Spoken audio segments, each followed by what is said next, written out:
I remember the very first time walking in Calvary.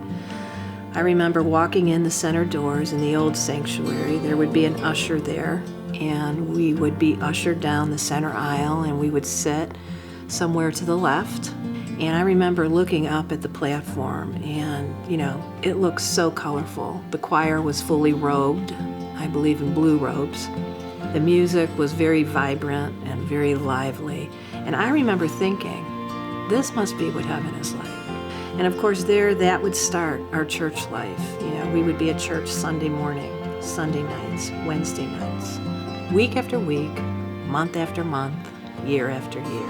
As I was approaching my late 20s, early 30s, there were transitions in the youth. A lot of the youth, they were growing up, we were growing up, we were getting married, we were going to school, we were starting our careers. And at that time, I was beginning to phase out of church, not interested in church at all.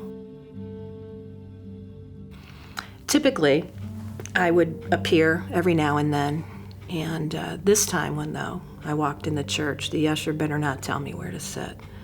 I'll sit where I please.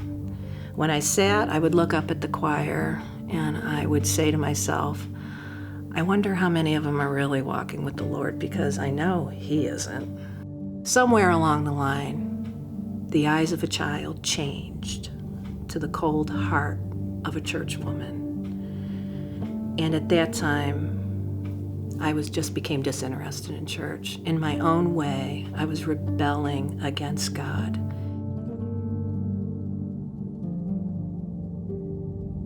So now it's early 1992, and I am sitting in my living room. It's later in the afternoon. I'm eating a pizza and I'm smoking a Winston Light 100.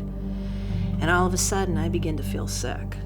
In a way that to this day, I find it hard to describe the words. The best way to describe it is a sudden sick feeling, and you feel like this hot fluid going through your veins. And you become very, very afraid. Very afraid. And you don't know why. I end up at Lake West. I'm seeing the doctor. The doctor comes in, and he says to me, Miss Kish, I believe you're depressed. And he looked at me and he said something that I found piercing. He said, Miss Kish, this is not going to just go away.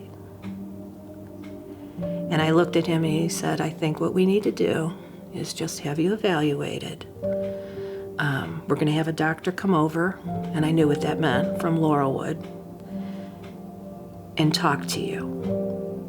The only thought that gave me any relief from escaping that torment was killing myself.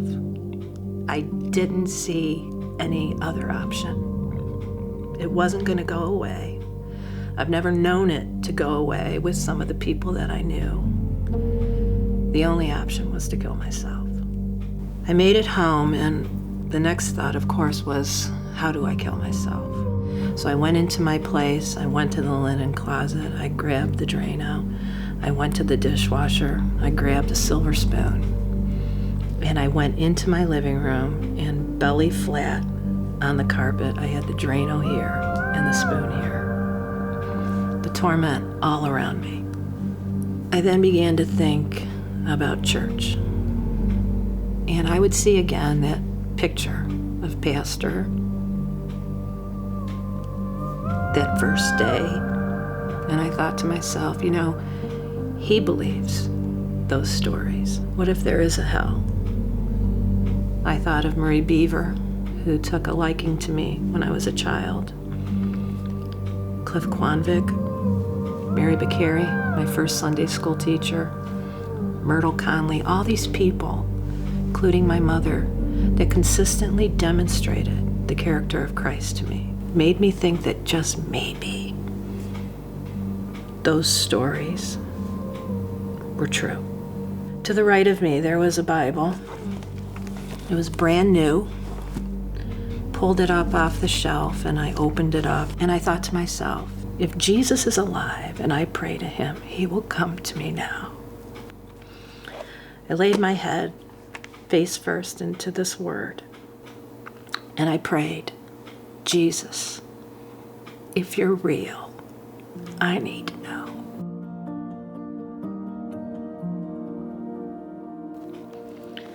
I picked up my face, and right before me, the scripture, Psalm 40, appeared. I waited patiently for the Lord. He turned to me and heard my cry.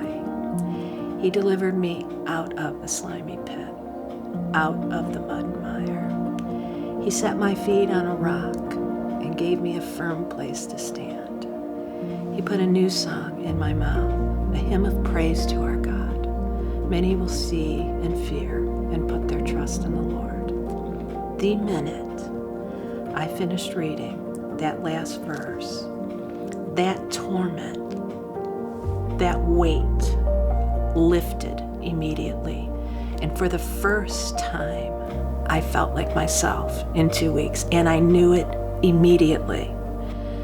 The best way I can describe it is the first day of spring after a long winter, when you open up the window or your screen door and you get that warm breeze that comes in and everything's blooming and it's colorful outside, and you just say to yourself, wow, today is going to be a good day.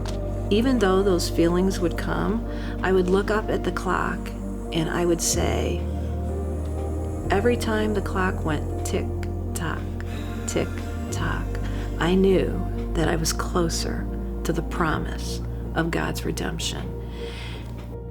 I knew that those feelings, A, would go away, and B, that they would never conquer me. Each step of the way, I have had to learn so much about myself, the sin in my life, taking care of the business, of where I was and what I was doing, that God would show me myself and just how much I needed His mercy and grace to fulfill His purpose.